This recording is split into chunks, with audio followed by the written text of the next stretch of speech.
తెలుగు చలనచిత్ర పరిశ్రమలో బాక్సాఫీస్ వద్ద క్లాష్ అంటే మనందరికీ గుర్తుకు వచ్చేది ఇద్దరు హీరోలే.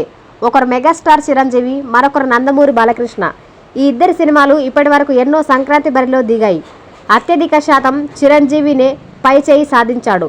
రీ ఎంట్రీ తర్వాత ఈ ఇద్దరు 2 సార్లు సంక్రాంతి బరిలో పోటీ పడితే 2 సార్లు కూడా భారీ బడ్జెట్తో మెగాస్టార్ చిరంజీవిపై చేయి సాధించాడు.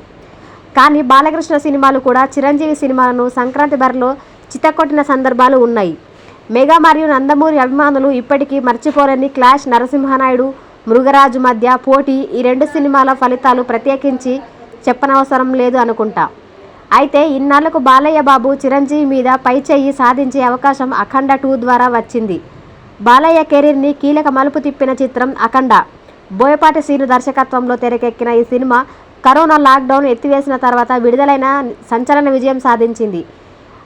ఇంతకు బాలయ్య ముందు బాలయ్య సినిమాలు ఎంత పెద్ద హిట్ అయినా కేవలం ఒక సెక్షన్ ఆడియన్స్ మాత్రమే చూసేవారు. కానీ అఖండ చిత్రాన్ని అన్ని వర్గాల ప్రేక్షకులు ఎగబడి చూశారు.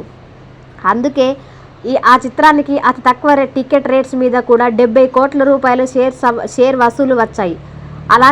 అలాంటి సంచలనాత్మక చిత్రానికి సీక్వెల్గా అఖండ తాండవం తెరకెక్కింది. రీసెంట్గానే విడుదలైన ఈ సినిమా టీజర్కి ఎలాంటి సెన్సేషనల్ రెస్పాన్స్ వస్తుందో ప్రత్యేకించి చెప్పనవసరం లేదు. ప్రీ రిలీజ్ థియేట్రికల్ బిజినెస్ కూడా హాట్ కేక్ లాగా అమ్ముడుపడుతుంది.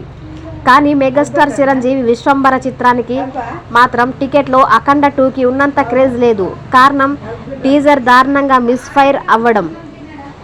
అభిమానుల్లో కూడా ఈ చిత్రంపై పెద్దగా అంచనాలు ఏర్పడలేదు. అందుకే ప్రస్తుతానికి అఖండ 2 చిత్రం ప్రీ రిలీజ్ బిజినెస్ పట్ల విశ్వంబరపై భారీ మార్జిన్ తీసుకొచ్చింది.